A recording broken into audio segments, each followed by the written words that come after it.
Attention. Attention. Please cease operations.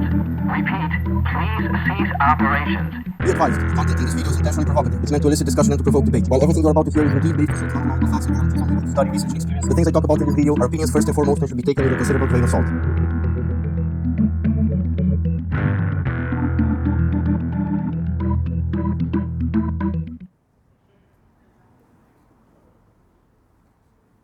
I see this a lot, especially with beginner photographers, and it certainly is a pet peeve of mine. You could even go as far as to say it triggers me, and you would be right, because it does. I just think it's extremely lazy, and to make matters worse, oftentimes also quite pretentious when people take pictures of people's backs and call it good photography. It rarely ever is. More often than not, it's completely bland, utterly uninteresting, and immediately forgettable. You're photographing people from behind because you lack the courage to face them, because you're afraid of the possibility of confrontation. And you should be afraid, because at times, although happily enough very rarely so, confrontation does happen. Someone someday will object to your taking their photograph, and they will demand an explanation, or even for you to delete said image. And that's unpleasant. You then have to make a choice. Do you submit to their demands, or do you decide to stand by your right to photograph anything and anyone in public space? Either way, the outcome is less than desirable. On the one hand, you will be left with a feeling of defeat and disappointment, because perhaps that might have actually been a good photo and you lost it. On the other hand, if you do choose to decline the request to explain yourself and or delete your picture, you will have certainly upset your subject, and that feeling sucks.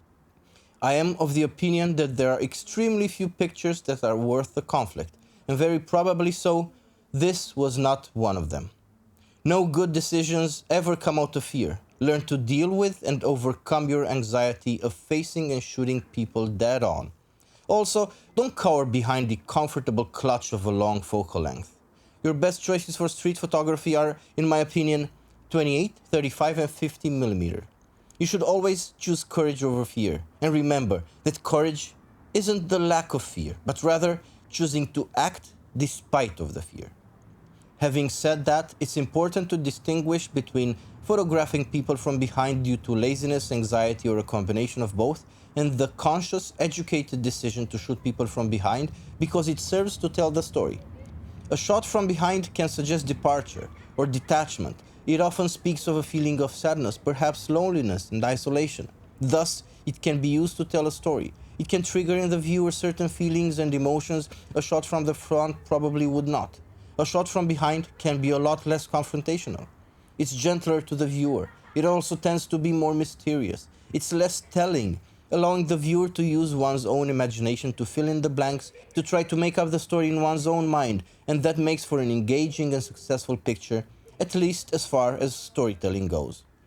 The human face is very descriptive. It's incredibly telling. We have evolved to understand a tremendous amount about people just from looking at their faces, their facial expression. A single micro gesture, the most subtle raising of an eyebrow, the pouting of the lips, the slightest frown can speak volumes, and we understand all that in a single split-second glance. In conclusion, all things being equal, photographs of people's faces are easily more pleasing and oftentimes more interesting than photographs of their backs. Photographing people from behind is lazy, cowardly, and boring.